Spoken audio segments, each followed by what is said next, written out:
Good evening. Welcome to the public reading for Wall Literary Journal 2025. This year's event is particularly special because we are celebrating the 25th year of the publication's existence as a captivating and award-winning showcase for the stories, poems, and art of students on our campus. I'm Gina Schaefer, a professor of English at Saddleback College, who serves as faculty advisor of our award-winning publication. I'm also chair of the WordFest OC committee.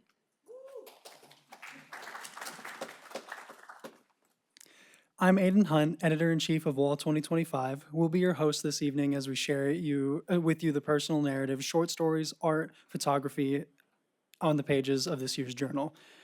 The year's works are arranged in a trajectory that extends from recognition of the past with all its tribulations and limitations to a period of learning and growth, accumulating in a return to what is natural in the present moment. Our reading this evening embraces the power of touching nature as we also unveil stories and poems of a touching nature. I'd like to make a few acknowledgments before we start the program. Saddleback College is situated on the traditional lands of the Hashemen Nation, who have inhabited and stewarded the region since time immemorial, lands that include the sacred mountain Kalaupa, for which the college is named. This recognition signifies a commitment to partnering with Native peoples to address the consequences of settler colonialism and genocide, and to honor their cultural heritage and connection to the college's location.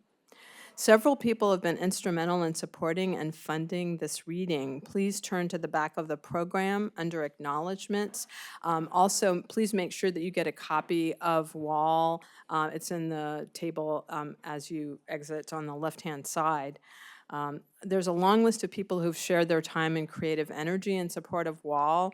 They include my colleagues in the English department and the School of Humanities and Social Sciences, as well as the School of Arts, Media, Performance, and Design, and Associated Student Government. I'm especially grateful for the enthusiastic support of Dean Christina Hinkle, Assistant Dean Jessica Coven, and Dr. Elliot Stern, President of Saddleback College. Dr. Stern will share some remarks with us on this special occasion. Everybody, thank you, Professor Schaefer. Thank you, Aidan. It's a pleasure to be with you. If this is the first event you've attended today in our entire panoply of events around spoken word and personal expression, we welcome you. If it isn't the first event, we hope you're having a good time and have enjoyed some of the other events at Word OC today. This event is particularly important for me. It's one of the first I ever attended when I became president 7 years ago at Saddleback College. And the Wall continues to be a point of pride for us. It's won many national awards.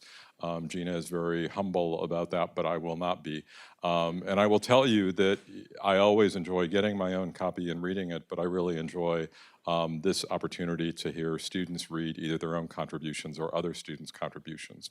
I will also say, as a little personal anecdote, I always keep a copy of The Wall in my home, and then after I've read it, I usually put it in the guest room, and people who stay with us end up reading it inadvertently because it's the only thing on the nightstand.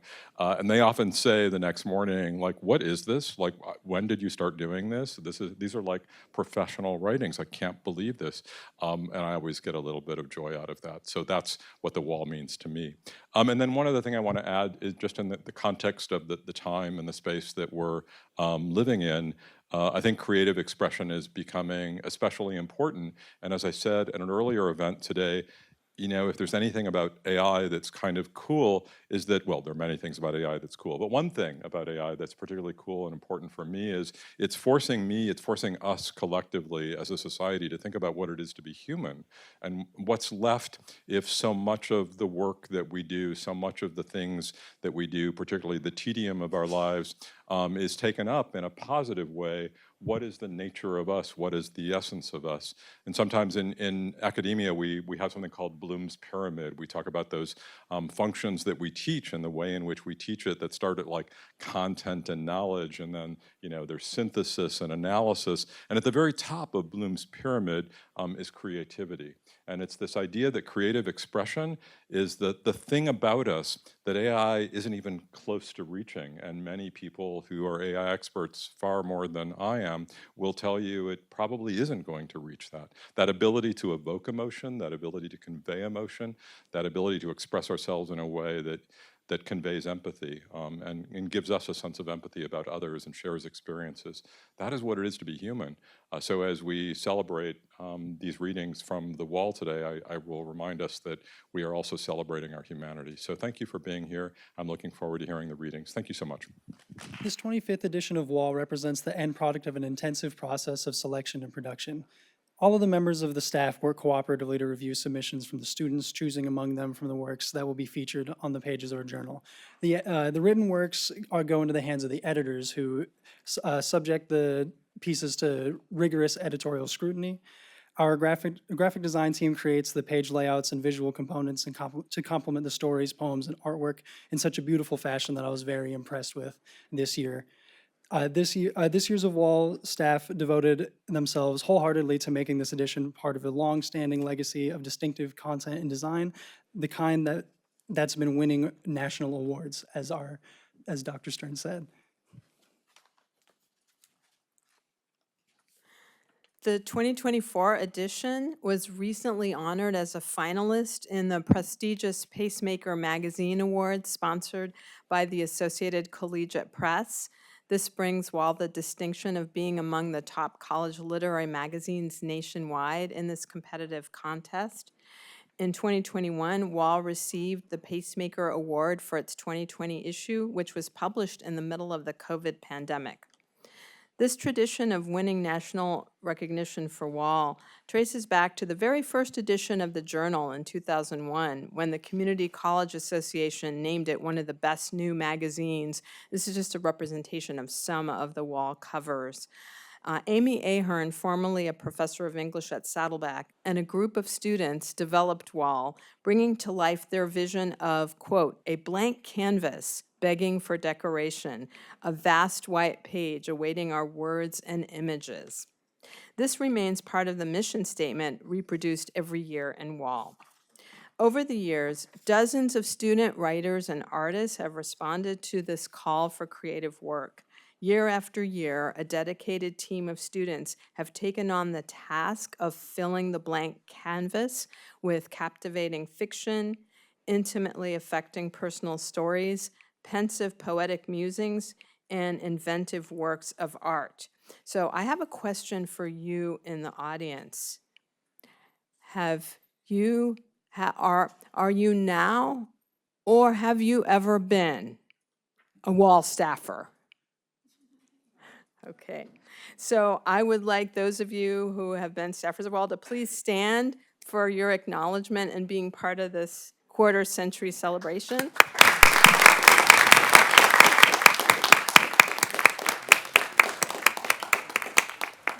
So my history with WAL begins in 2012 when I became faculty advisor. It's been a joyous adventure for me year after year as I get to work with such talented and dedicated students. Every spring I teach a class dedicated to producing WAL. When I first took on this role, I immediately thought of the Pink Floyd song, Another Brick in the Wall. It became an anthem that I play on the first day of the class every semester. The title references a line in the song. All we are is just another brick in the wall. Well, every one of those bricks is needed to create a durable wall. And that's what each and every staffer has done, contributed to making WAL a sturdy and substantial edifice. So wanted to kind of share with you some images that I've collected over the years of WAL staffs. This is WAL 2012. The WAL 2013 staff, Amy Cameron is here today, one of the WAL staffers. One of the presenters this evening is Aman Mushtahed. Her artwork was featured on the cover of WAL in 2013. It's her photograph, and she designed the dress, and that's her that's pictured in the artwork. So during the reading, I asked her to come costumed in the same outfit. So that's her in the outfit. And you'll hear from her later this evening. This is Sterling Arthur Leva, who was editor-in-chief in 2014. We co-hosted here in the same spot. Pamela Conkar, fiction committee and copy editor, Wall 2015. This is the Wall 2015 staff and Wall 2016 staff. And this is Karen Renee, who was editor-in-chief of Wall 2016, again, co-hosting with me. And I really like this picture. I feel like I'm sort of like the Pied Piper figure in the middle with all the students behind me. That's the Wall 2017 staff. The Wall 2018 staff, we were promoting Wall, and we got some couple of musicians were in on it to try to draw attention to Wall. This is the Wall 2019 staff. And okay, the Wall 2020 staff, this picture was taken about a few weeks before the world closed, right? In 2020, we had the COVID pandemic. So they were wearing the 2020 glasses and, you know, bright and cheery, but this was right before spring break. We had to go virtual right after that.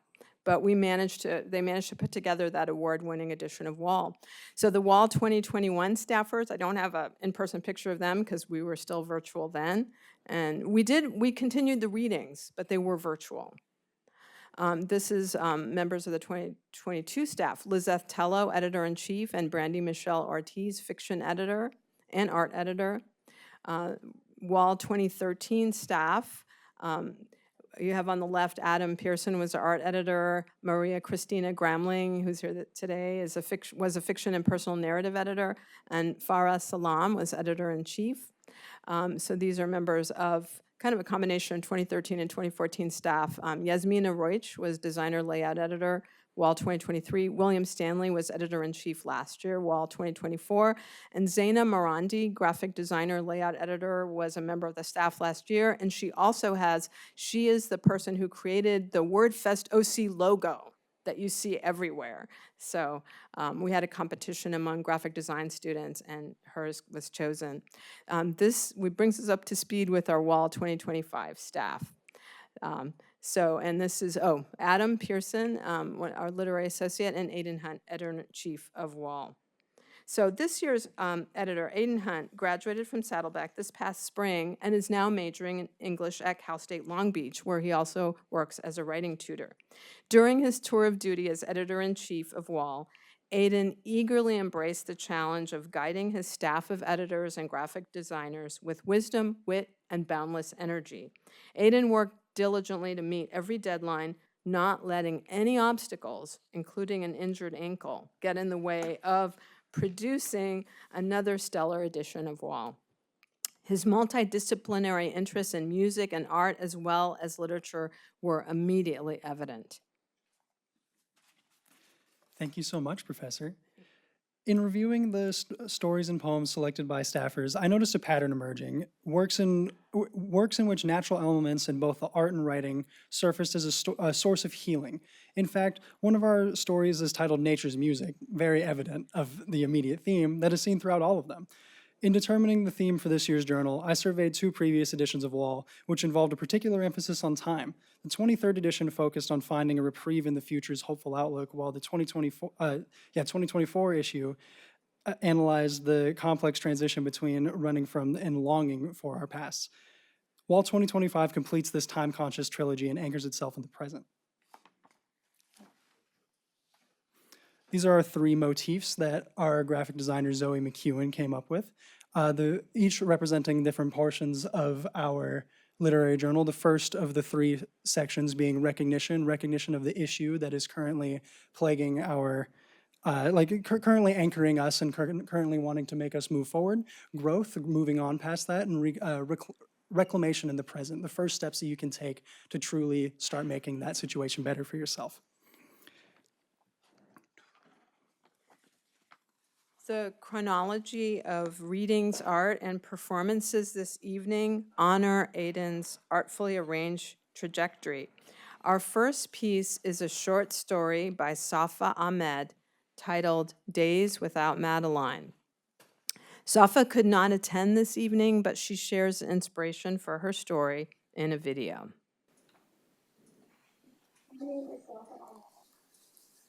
Lucy Irvine, studying informatics with a focus in human-computer interaction. After seeing articles about people becoming dependent on generative AI as a companion, whether as a therapist, friend, or even significant other, I was inspired to write Days Without Madeline for my Intro to Creative Writing class. I enjoy futuristic stories, and I was particularly inspired by sci-fi writer Megan O'Keefe. I knew how the story would begin and end before writing, so most of my process was filling out the middle. I interspersed the story with journal entries to express Layla's inner thoughts. I hope you all enjoy. Thank you. Days Without Madeline will be presented in an oral interpretation by 2 drama students at Saddleback. Evelyn Chan will portray Layla. Ace Etienne will serve as the narrator of the story. Days Without Madeline. Day 1. Yesterday, my best friend was murdered. Layla stared at her blinking cursor, flashing against the blinding white of her new notepad file. A digital journal that had no purpose because, despite how much she wanted to say, she had no more words left. All she could think was, She's gone. She's gone. She's gone. she stared until her desktop shut down, and she was nothing but a murky reflection in the black screen. Days 2 through 5. At first, she spent most of her time curled up in bed, as if Madeline still existed in the dark abyss underneath her blankets.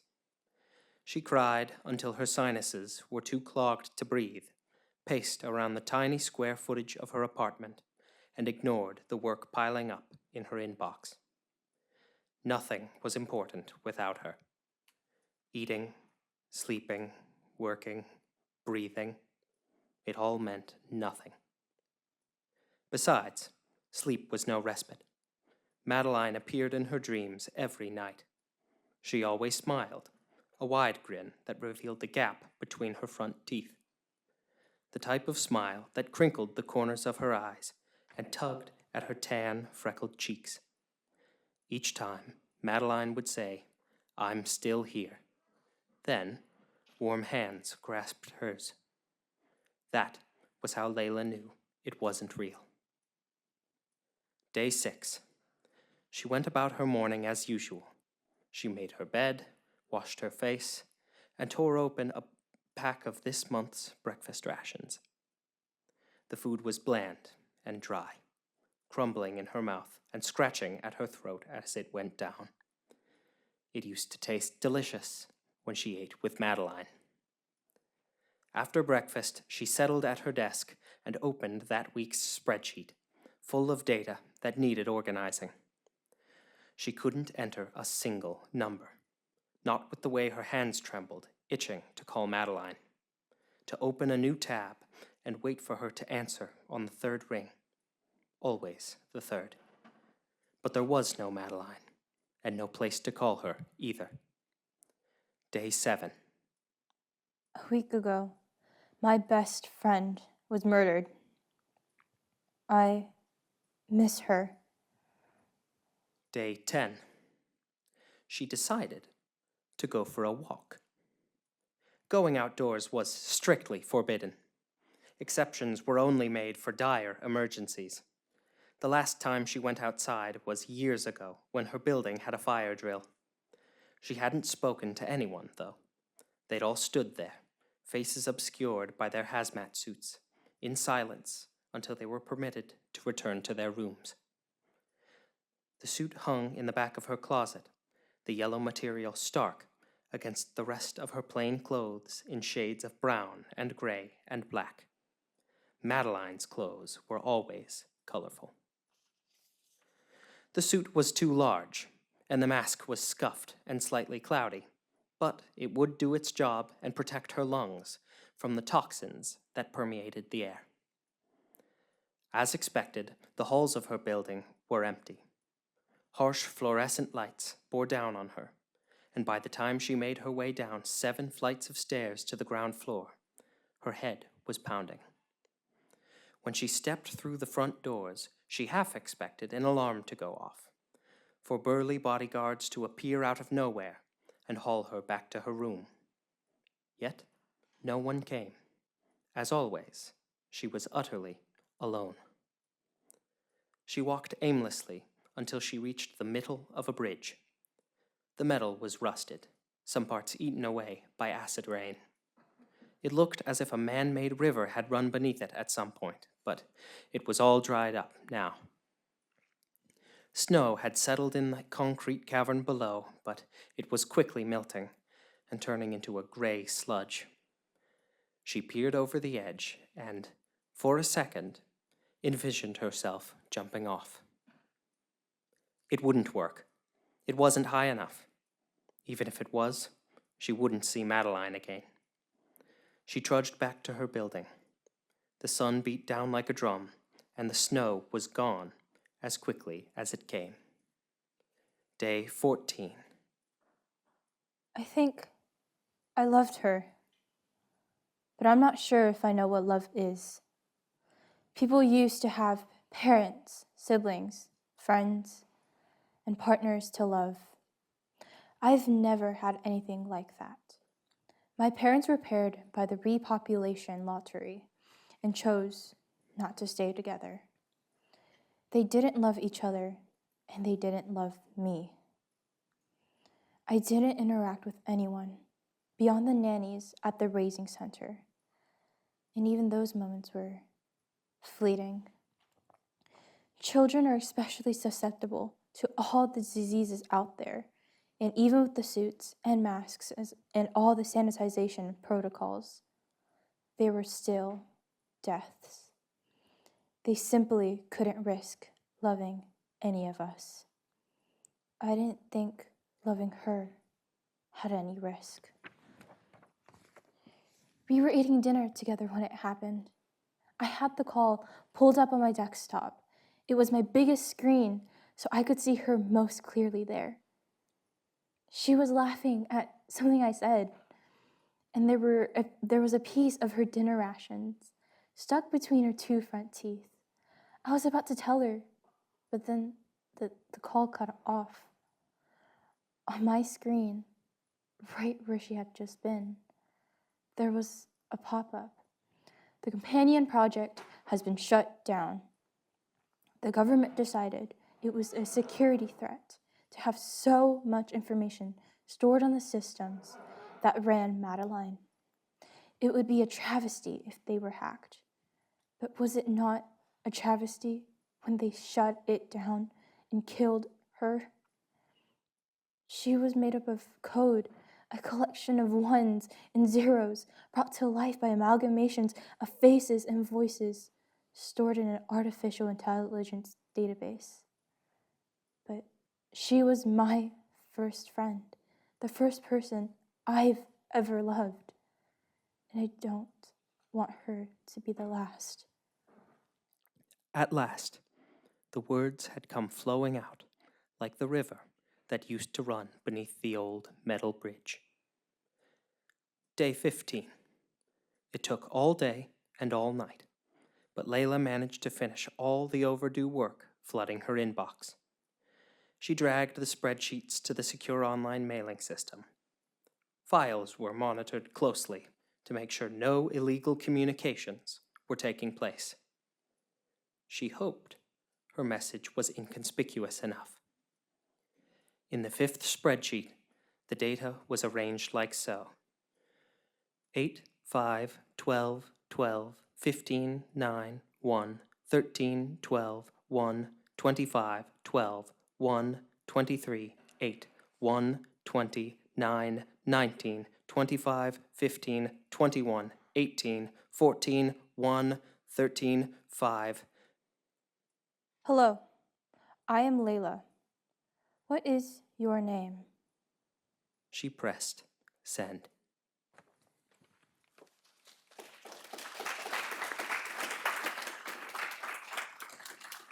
The next featured work is a sculpture by Tom Anderson. If you look around the room, you'll see no black faces. But it is Orange County. There's a surprise. See, there's one black face, okay? Which reminds me, when I went to high school at San Gabriel High, there was one black student, right? And unfortunately, she died of sickle cell anemia in her junior year. And following high school, I went to East Los Angeles College, where the Black Student Union would drag out their PA system every lunch and tell us what was wrong with their plight. And the energy at East Los Angeles College was really strong. And it was my first experience as a minority. And Hispanic, black, white at that time. That was the pecking order. And so this sculpture is kind of, what was that lowest thing on the icons, the graphic students?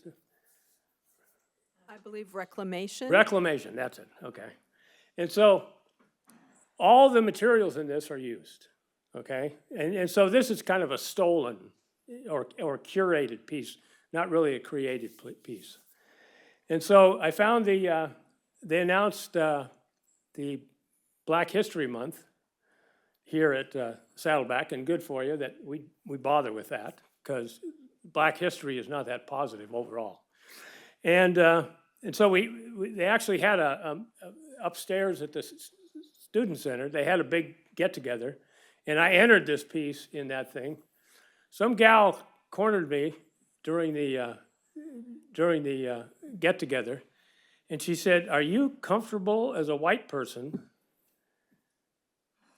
entering your piece in Black History Month competition?" I said, in Orange County, there wouldn't be very many entries if I didn't bother. So anyway, two things. I found the actual basis for that. This is actually a standing piece about 33 inches tall in a thrift store. Once I saw the thing, I went looking for something to base this thing, and I decided to try sculpture. I'd never done sculpture before. And went to the thrift store, found this thing, I said, perfect. Took it home, took an axe to it, split it in thirds. And then stumbled across a great book here in the Saddleback College Friends of the Library bookstore, which, by the way, is the best Friends of the Library bookstore on the planet, in case you haven't been there. The free cart will just keep you busy. Anyway, so all the images on here I stole from the book. And the name of the book is Contact High. And it's a visual history of hip hop music here in the United States. And so I don't know why, but in my mid-70s, you know, California is still one of my favorite songs by, anyway, so am I within my time? I know I negotiated for 20 minutes, but that didn't work out, and by the way, great speaking voice. Anyway, and yours too, both of you. Anyway, so if there's any questions, that's pretty well the story of this damn thing, so. And thank you for choosing me.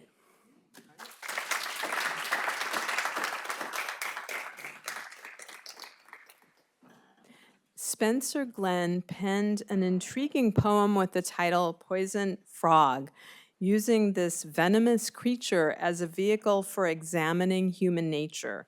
Riley Klaczynski's illustration was created especially for this verse. I just want to thank everybody who's here and the Wall for this amazing opportunity. I'm a student and a tutor of computer science here at Saddleback. I also work in the field of artificial intelligence, specifically within the scope of AI behavior. This is a really special experience all around for me because I changed majors. I used to be a more creative major, and just looking at the state of the world, I just felt like I needed to make a change and be hands-on with this technology that's changing everyone's lives and do something proactive to make a difference. I wrote this poem not just to tell a personal account, but also in order to make a wider comparison to the nature of the world that we live in. And I just want to say to everybody who writes, just write what you know and always challenge yourself. And I'll read it now. The frog searched endless listings for a shelter within means. The warning came out right away, plainly written on the screen. You must be comfortable with flesh, the listing had explained, like poison frogs who wear their threats in colors bright as veins. Some dangers hide in honesty, and now I know the pain. Where the doorway should have offered closure, hung curtains in its frame. Seeing now behind the folds, an empty heart sank, beholding from roof to floor, bright amphibians in a tank. These creatures here are secrets kept, beauty that can't be tamed. Like me, they need a special friend who won't think they're too strange. The water warmed so slowly then, a minute for each degree. The frog too busy keeping cool to know the time to leap. In the dark of the vivarium, a sobering lesson taught. Two bodies stood like specimens, one predator and one caught. The ritual of membership required skin displayed. My girlfriend waiting in the car, not knowing I'm afraid. Some frogs really are princes, a detail I hold dear. Their stories end in triumph, at least the ones we like to hear. The poison wasn't in their tanks, the frogs behind the glass, but in the slow acceptance of each boundary that we pass.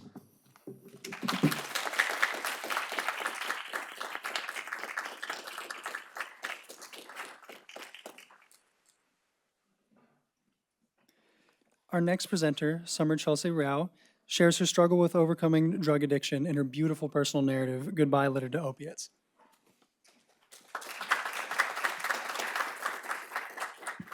Hi, I'm Summer, and I'm very honored to be a part of this publication. I am a nutrition major here at Saddleback, specializing in eating disorder treatment, and I'm also a grateful recovering addict. And if there's one thing I've learned in my recovery, it's the importance of sharing my experience, strength, and hope. If this letter touches one person or a family member out there struggling with addiction, lets them know that there is hope out there and there is recovery, then my job has been done. I will try to get through it without crying. I promise you absolutely nothing. I would love nothing more than to open this letter with an eloquent mix of anger and profanity, but I will not give you the satisfaction you would undoubtedly delight in watching me stoop to your level. So I suggest you listen closely, opiates, because this will be the last time I grace you with my presence. Deceiving by nature, you have cunningly taken many forms over the course of our dysfunctional relationship. You were introduced to me by my doctor. Why wouldn't I trust his recommendation? Little did I know you were nothing more than a snake disguised as a prescribed solution to the pain resulting from injuries. That little white prescription note was your ticket to slither your way into my body, my brain, and my life, effectively laying the foundation for what would be an 18-year love-hate relationship. And you know what? You're remarkably good at what you do because that foundation was solid. So solid that my fitness and nutrition career and the knowledge that came along with it was completely overpowered, drowned even by your intoxicating combination of inexhaustible energy and that oh-so-perfect head change. Ah, that head change, truly a first for me. And the energy, what a compliment to my energy-demanding fitness career. What a team we were, literally and metaphorically off and running. In retrospect, I honestly cannot say when your destruction could have been arrested, when one or two weren't cutting it, when entire 20-count prescriptions became one dose, when doctor shopping my way around prescriptions that ran out far too soon became a regular part of my weekly errands. Perhaps when I discovered that being a cute, blonde-haired, blue-eyed fitness instructor with an above-average grasp on anatomy all but guaranteed that any male doctor would grant my every request. Or was it when I justified my graduation to morphine as a responsible choice as it eliminated all the acetaminophen from the Vicodin and Percocet? I'll tell you when I wish it would have been. I wish it would have been when, albeit for a split second, I fell asleep at the wheel, opening my eyes to the sight of my two precious children staring back at me through the rearview mirror, laughing together in the back seat. Sadly, not even that was enough. I even thought I had you bested when, with complete humility, I walked myself into my general practitioner's office and told on myself. Desperately wanting to surrender, I once again took the bait, hook, line, and sinker of Big Pharma's solution to my problem, your not too chemically distant cousin, Subutex. Nonetheless, that estranged relative of yours got me off of you. I should have taken that time to take more drastic measures to ensure that freedom, but not dissimilar to a jealous ex that is only fueled by such a bold move towards separation and independence, I was unable to keep that tiger asleep. Now chomping at the bit to escape your forced hibernation, you did just that in the fully matured form of heroin. In the blink of an eye, now 36 years old, you once again ravaged my life, stripping me of my livelihood, my dignity, my family, what remained of it, and my will to do anything about it. I can picture you now beaming with sick pride as I bear the story of my demise, leaning back in a chair, hands clasped behind your head, feet kicked up on a decrepit table in the center of a dark room, savoring every word as I detail my tragic downward spiral, seemingly endless. Well, picture this. I just kicked the leg of that chair out from underneath you, laughing at the look of utter shock on your demented face. The corner of the room behind you begins to suck you in like the devil's vacuum, your fingernails bleeding as you claw at the floor, desperately trying to not be forever sucked into the abyss that birthed you nearly 2 decades prior. Taller and taller I stand as I watch you wither like death itself dying, until I stand where you once sat, in the center of that room. I become illuminated with a blinding, almost heavenly light. I can see that I am surrounded by everyone and everything I lost along the way. But wait, I have something very special for you, a little parting gift, beautifully wrapped, topped with a golden bow. I throw it at you with the strength that can only come from out of a higher power, right into your decomposing grasp. Here you go, take it with you. All of my guilt and all of my shame. You can have it back. It was never mine anyways.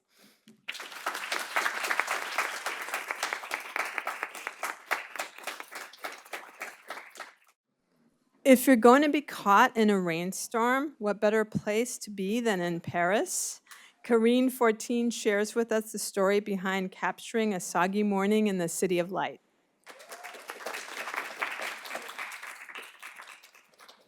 Thank you. I would like to thank the wall staff for choosing my photo, one of my photos. So this photo was taken in Paris. I was visiting my family back in France, and I decided to spend a day in the city and taking photos and going to photography exhibition. But when I arrived, it was pouring rain. I was so disappointed because I had planned ahead of time, like planning shooting outside and trying to get some landmarks of Paris and so on. So I was like, bummer. But so I went into a coffee shop and sat by the window, and I was watching the people coming and go, and some were trying to catch a bus, and some were walking under an umbrella. And so after a while, I took out my camera and I began to play with different settings. I wanted to catch the movement of the people. And so I tried slower shutter speeds and motion blur. And I had a whole series of people running around from that day. And so that's how this image was born. I love it because it captures a mix of chaos and beauty. And also, what started as a rune plan was finally became something beautiful and some of my favorite series. And so this also reminded me how important it is to let go and to stay open and adapt when things don't go your way. Sometimes you have like beautiful moments and you can catch this blurry but still a nice photo. Thank you.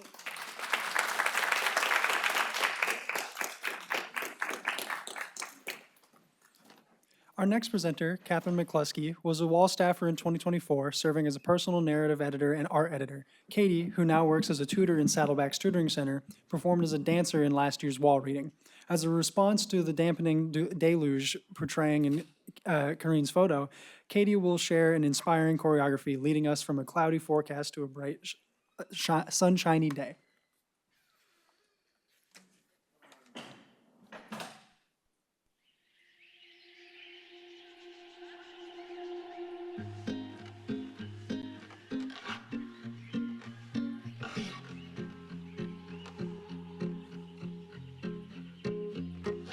There's a world outside my door. I don't know it anymore. I'm gonna stay here now. I'm gonna stay here now. Close the curtains, cut the lights. March the darkness in my mind. It's gonna take me down. It's gonna take me down. All the roads I've been before. Same mistakes, always got me shaking. All the signs I once ignored in my denial, I didn't want to face them. I can see clearly now, the rain has gone. I accept all the things that I cannot change. Gone are the dark clouds, the dawn has come. It's gonna be a bright, bright, sunshiny day. There's a world outside my door. I force my feet down to the floor. I'm gonna make it out. I'm gonna make it out. Take a breath and say a prayer.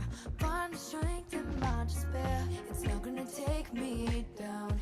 It's not gonna take me down. All the roads I've been before. Same mistakes, it always got me shaking.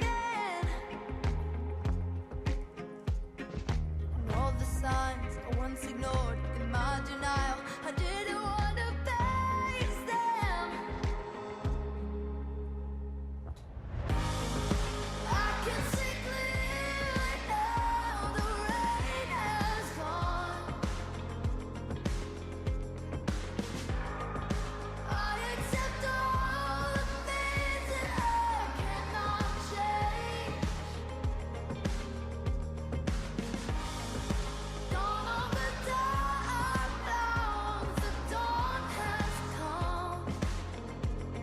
It's gonna be a bright, bright, sunshiny day. It's gonna be a bright, bright, sunshiny day.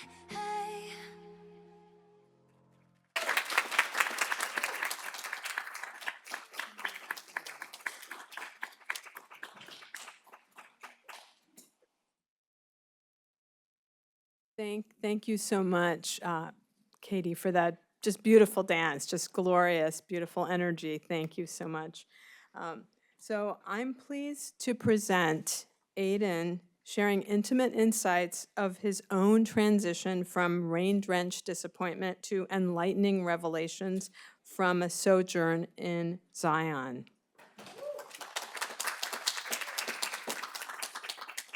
Thank you, Professor. I just wanted to talk about it a little bit first, where this piece is close and near and dear to my heart, as it's something that I personally went through in the first transition away from living here in an attempt moving to Zion. And now that I'm in my second transition going into living at Long Beach, this is also not, it may not be the first piece I've published, but it is the first piece I've published under the name Aiden Angela, which is a pen name where I changed my last name to my mother's first name.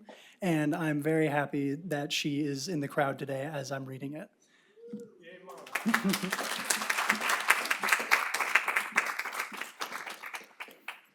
Do you think the rocks will really be as red as they say? My little sister choked this question through the tears streaming down her face and onto the peeling leather of my car's passenger seat, trying her best not to let the dread of leaving her brother behind spoil her first visit to a national park. Zion's supposed to be gorgeous this time of year, sis. Plus, it should still be raining up there. Rock should be even redder. I looked out the side window that sprinkled with water as these words left my mouth, averting my eyes from the road and my face from my sister's gaze for a moment to scan the walls of the small canyon that the 15 freeway weaves through on the way to Utah. It'll be way more impressive than this, too. Do you think you'll like your new job? Well, it's just a restaurant, but I don't really care if I do. I'm just excited the restaurant is in a hotel in the middle of Zion. The car sat silent for a while, brewing a mix of excitement and sadness with a potency I had never felt before. Each of my sister's sniffles and silent sobs weighed on the car's air, drawing a questioning atmosphere to my purpose in the beautiful land I wanted to call my new home. I started small, insignificant talk to distract my sister from the eventual departure, weaving in the potential wonders awaiting me to stitch myself into its image. Every bit of the car's anxious quietness, I found myself appreciating my sister as well as my mother, who drove separately, for accompanying me as my favorite fragments of home to my new beginnings and supporting my efforts in getting away from all that I desperately wanted to escape. They had watched me develop a hatred for my hometown and knew that I felt my only option was to run away. Life within the home was complicated and dysfunctional, but removing myself from the home's confinement was not a reprieve either. Whenever I stepped outside, I was greeted by people my age who knew me as a misfit, a disappointment, or not at all. My mother and sister witnessed my lack of belongingness and helped me try to make a change, for which I'm forever grateful. While the drive to Zion was sorrowful, it was the first time I had felt these problems fade. That excited me greatly. Armed with my few possessions, my mother and sister's support, and a journal that was a gift from my former corrosive best friend titled Zion to document my stay, I drove into the canyon's valley with hopes for a new guiding light in my life. The foreboding nature found in the ellipsis in the journal's name would come to define my stay in Zion National Park, my stay in the Valley of the Shadow of Death. Our car approached Springdale, Utah, the quaint town that sits just outside of Zion's southern entrance. The harshest downpour the valley had ever seen in nearly 5 years greeted us. A more vibrant red dominated our peripheral as we descended into the valley further. The canyon's walls acted like the sides of a bowl, turning the main road into an overflowing river. Every car, either sprawled on the side of the road or stuck within the river as makeshift submarines, lay in wait as the sea falling from the sky parted the red walls of the canyon. Meeting torrential storms at the doorstep of this holy land, salvation announced instantly that it wanted nothing to do with me.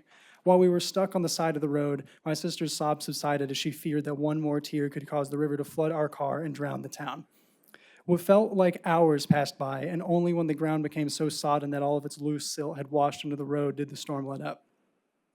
The car then bumped along the newly terraformed road with reluctant haste, it, too, now feeling the desire to turn around and go back to Orange County creep into its engine. Eventually, I found my way to the dorms I was supposed to call my home deep within the heart of Zion, said goodbye to my family, and settled in as much as I could. There's always an unspoken difficulty in saying goodbye to my family, but maybe because of the same fears that filled my sister, I didn't shed a tear. Something about that truly bothered me, like I was holding myself together either for them or for me, but it was far from how I felt. The downpour had already tested my limits, but it was too soon to turn back, and turn back to what?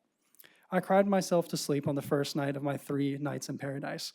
The valley, recognizing I had not heeded its warning, sent another divine messenger to encourage my departure, one with a more human sense of danger. My second day in paradise was largely spent getting acquainted with my surroundings, taking in the scenery of Springdale, trying my first black bean burger that I would then eat for every single meal while in Zion, and learning what amenities I had access to in the small town.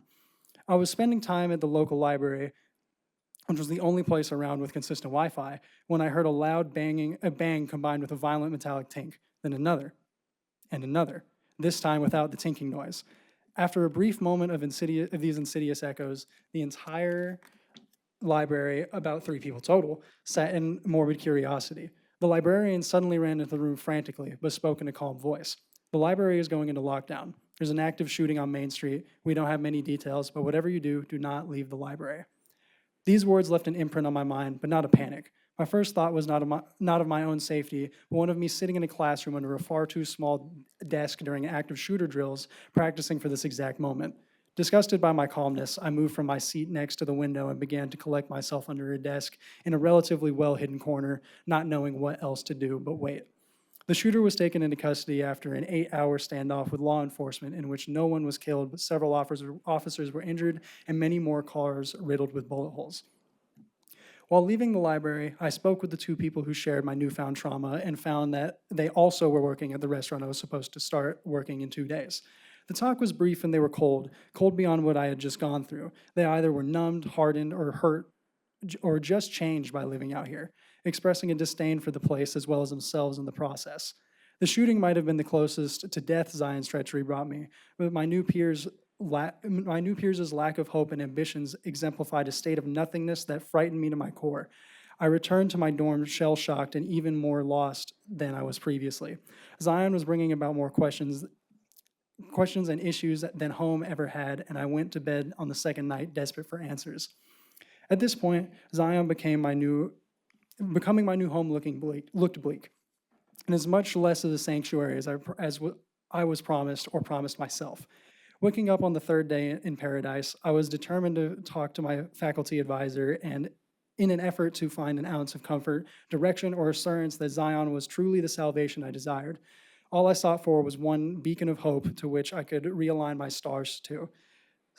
See the storm had passed and I could begin to find myself in its eye.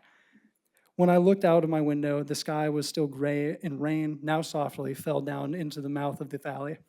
Dreading opening my door, I was greeted immediately by the continued horrors to be found in the hellscape feigning as heaven, finding a man slumped against the doorframe a little down the hall, bloodied and bruised. His door lay smashed and crumbled onto the floor, giving the entire hallway a view of his dorm room, where a bloody-knuckled man was rummaging through his bag. "I'm going home," were the first and only words of mine my advisor would hear.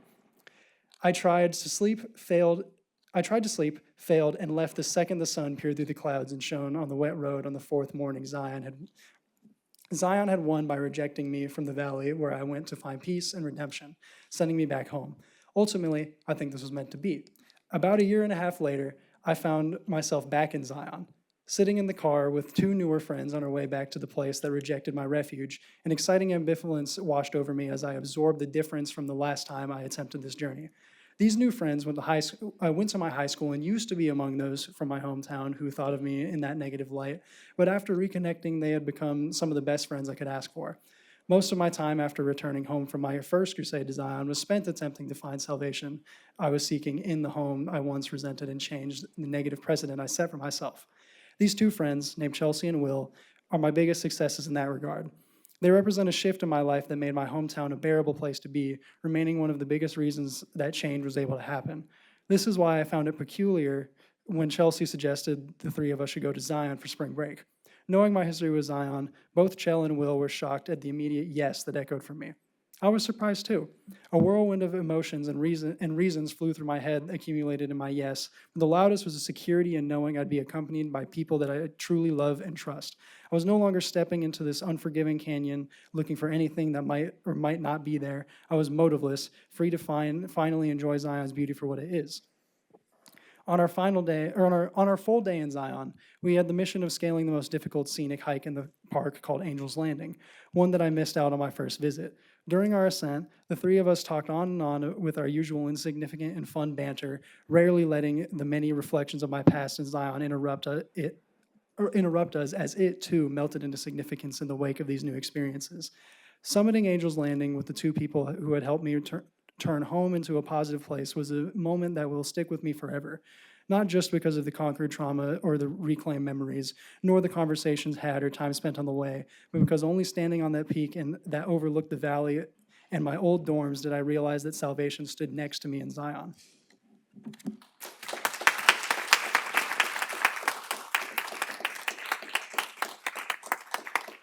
Thank you, Aiden.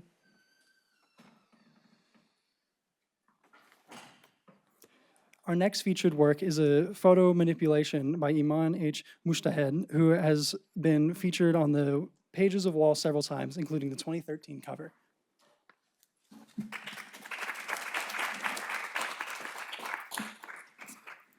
everyone. I am honored to be here once again. I actually made this piece quite a long time ago. Interestingly enough, I did not expect the kind of significance that it has on my life now. I don't know, I kind of see it almost as a premonition of what was to come, because back when I made this piece, I actually only knew, I guess, only consciously knew one way of quote unquote healing, and that was through allopathic or like big pharma medicine and whatnot. Fast forward several chronic illnesses later and such, and no found answers from Western medicine, and having over 12 specialists later who just kept compiling more and more medications on me when I was 25. Now I practice per se, but I go to holistic health centers. That's actually where I came straight from. Came straight from my doctor's office to here, but it turned from being in the ER at least once a month and in urgent care at least once a week to a handful of times a year, if that, after switching. Now, the reason I'm relating it to this piece specifically, mind you, I am terrible at puns. I think just the mere fact that I was able to make a pun, I got so excited, and then it had to be the name for this, where I really like, it's just the silliest thing, because I look at it, I'm like, that sounds like the dumbest thing in the world, but it made me happy at the time. It's called Tricky. And at the time, I was thinking on a very different level about how we all think that the key to our survival and all of that is through steering away into more modern means. And when really the key all along is to get back to nature. I was thinking of that in a very different sense. That was more about like technology, really. It was more about how everyone, I mean, Jesus Christ, at that time, it was like everyone started getting smartphones, and I was so over it before it even began for me. I mean, honestly, I didn't even own a phone at the time, because I was at Saddleback a long time ago, but before returning, but I was known as the most social person on campus without a phone. No one could understand how I kept in contact with everyone, because I purely used Wi-Fi on my iPad to contact people. And it was just literally because I saw this thing where people all had smartphones, and they had become so glued to their devices they could never take their eyes off for a brief moment to have a dinner with another human being. I mean, I was seeing married couples not say a word to each other throughout an entire meal. And everyone around my age would kind of mock me for that. But I don't know, I guess that was my little piece of wisdom back then, where I was like, this isn't right. And no one goes outside and plays anymore. And I'll keep this part short, because I don't want to overtake my time. But I will say that I always say 2006 was the golden year. It's because we had Razor phones. It was right before smartphones came out. That was like the last thing. It was like the coolest thing. If you guys were in high school back then, you'll remember everyone wanted the Razor phone. It was so cool and sleek, and it was a flip phone and whatever. We had MySpace, which granted, I will say was way cooler than Facebook. That thing you could personalize the crap out of. You could have HTML. I know I was... And it's funny coming from me, because I actually love technology in a sense. I knew HTML as a kid, and I hacked through my entire MySpace so that when you got onto my page, no one wanted to go on my page. It would take 10 minutes to load because of all of the crap I filled it up with. But my cursor would turn into a little magic wand, and then you'd actually have fairy dust coming out of it as you waved the cursor across the screen, and you'd have a trail of little magic fairy dust. Like, mine was so elaborate. Then I got to Facebook, and it's just this blink blah, and everyone just becomes a like regenerate copy of one another. So I don't know. I guess that's what I started seeing technologically. Everyone was just carbon copies of one another with their phones. Everyone's walking around like this, glued to their phones. Whereas when I was growing up, people had personality and people would communicate, and everyone had this. I just saw that fading from life. And that's actually the meaning behind it, the intended meaning. But now it has like a whole different layer for me. And that's honestly through finding that plants are so underrated. I mean, that's like my own little thing, but plants are seriously so underrated. I have been able to heal from so many different things that a big pharma pill has never allowed me to heal from, and only got me way, way, way iller, and figured out that I actually got more diseases from the damage that certain medications did to me, whereas plants were there all along. And I should have known that because my grandmother on my dad's side, who's from Syria, she helped plant our garden in the backyard, and it was filled with chamomile and with spearmint. And as a kid, I had a lot of ailments, and I would brew those myself and drink them, and yet it never made a cognitive connection until way later on. But anyway, yeah, you will see on the screen, this is the way it was intended. I know there was a little hiccup with the print, so if you see it on your printed wall, it's like cut at the sides, but this is the actual piece. So I hope you enjoy, and yeah, I thank you guys very much for having me.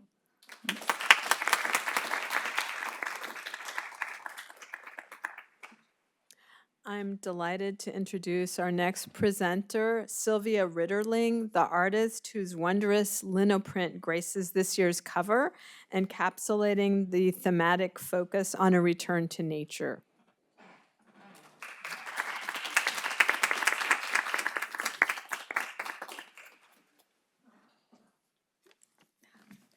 Hello, everyone.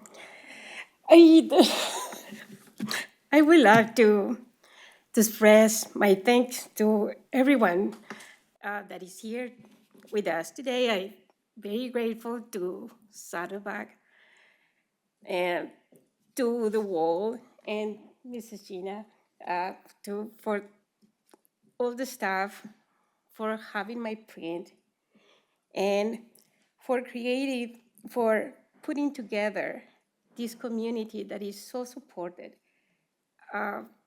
and allow us to join in the form of this publication that it really just touches so many areas and so many parts of what is important to be as a human being. And this print that I made is really very simple. It's a photo. We like to see the moon with my kids, and it was in my backyard, so we have the full moon, and we were looking at this is an activity that we do together. And it's my daughter. That is not a girl anymore. This is early in the year. She is a formal student for Saddleback now, going to Long Beach. And so we needed to make a print that shows two blocks, line of blocks. So I did one at the background, is one with the mountain, it's Saddleback Mountain and the moon. And then in front, there's just another one with the tree and the girl and La Niña. And it just turned out to be what you can see now. And it was a lot of fun to do, and I received a lot of support from my teacher, Erin O'Shea. And it just was a lot of fun to do it. So my appeal to you today is that inspiration happens at any moment. Suddenly it can happen to all of us. And the thing is, what are we going to do with it? So be ready to be surprised. Be ready to do something with what arrives to you. Be inspired and take it to a place that can go through to something outside, or just to stay with you. But you never know what's going to happen to me. I was never imagined that I will going to be seeing my print in your hands and around, and really that changed lives. So thank you so much. Thank you for having me. Thank you for having this great school. I'm just learning every day. I'm just amazed to see the young people and to see my kids growing here. This is a wonderful place. So go create and enjoy the process. Gracias. And of course, I wrote something completely different, but gracias.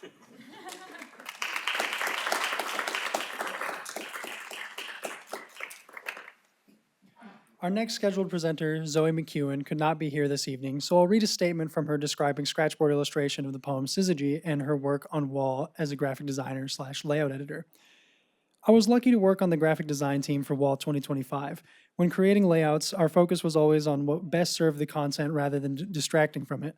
We decided on minimal layouts that left plenty of negative space around the writing, work, and images. The journal moves through 3 stages, each introduced by a linocut design, a palm reaching toward the sky for recognition, a bloom flower for growth, and a sunrise for new horizons and reclamation. I also contributed an illustration featured in Wall, a scratchboard piece titled Soul Eclipse that accompanies Saul Schindler's poem Syzygy. When creating it, I thought deeply about the poem's language and imagery it evoked. I envisioned a complex, intense relationship where 2 people are tangled together, and I tried to capture that feeling through overlapping silhouettes suspended in space. I completed my associate's degree in graphic design at Saddleback College around the same time we wrapped up Wall in the summer. Since graduating, I've started a new role as a graphic design apprentice for the city of Irvine, where I've been working on a variety of community-based design projects. And this is Zoe. So our final presenter this evening is Saul Schindler, who served as a personal narrative editor and copy editor on the 2025 Wall staff. And I first encountered Saul, one of his professors in his composition class told me about this student who writes amazing poetry and recommended him for Wall. And so it was so wonderful to see Saul come to the class and be part of the staff. And indeed, he writes beautiful poetry and prose. But this is just a beautiful poem that encapsulates everything in the universe all in one poem. Thank you. Thanks, Professor. I want to start off by thanking everybody at the Wall staff, both Professor Schaefer and our head editor, Aiden. So this poem was inspired by the lunar eclipse. That's where the name of the poem comes from, Syzygy, which is a term for, pardon me, I'm very nervous. It's a term for 3 celestial bodies lining up. And the poem is kind of about the difficulties and the beauty and the rarity of human connection. The metaphor is pointless. I can never show you, truly, how my world is. But I can paint it and speak it. But it doesn't matter. I can paint the whole of the earth and no one could see. I could yammer on forever and not a syllable could show you truth. I could enslave every particle, every yelp of the universe, and yet, still, I can't show you my true mind. We cannot be aligned. We are not mathematical. We are not describable. But we can touch, and in that moment where we get it, when the note strikes right, when the photon bounces exactly where it must, when that thing wraps around our brain, we connect, not as lines or points, but as dust and blood. And we are so lucky that we can, for we are mostly empty space. 1 billion years ago, a piece of me and of you fell from heaven's void. and we crashed on a rock which would one day be covered in water. Oceans of you and oceans of I. And now our particles have spun around, around, around, around a quadrillion miles, dust motes in a desert, quantum wind blown, until somehow, here, now, those particles on their long, long, long string connect. It is there where the spark lives, where the atom splits and two become one, and one becomes two. We crash together under the black moon. Syzygy.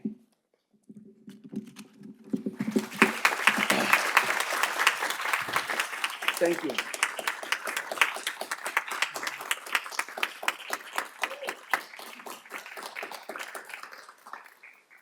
Thank you so much, Saul, for sharing those beautiful words. And connection is an appropriate word because events like this are meant to connect us, to celebrate our shared humanity through literature and art. And that's what WordFest has been all about. This concludes our public reading for WAL. I'd like to say a special thank you to Matt Brodet, our technical specialist, who is working his wizardry behind the scenes, video recording our readings and author presentations. Thank you, Matt. And thank you to all of our presenters and supporters. Thank you, President Stern, for your address. Thank you, Aiden, for being a terrific co-host. And finally, thanks also to all the WAL staffers, all of you for being part of our 25th anniversary tribute to WAL and joining us for our second year of WordFest OC. We look forward to continuing to celebrate the transformative power of words and images through literature and art, with their capacity to inspire our imagination, heal our hearts, and nurture our souls. Thank you so much.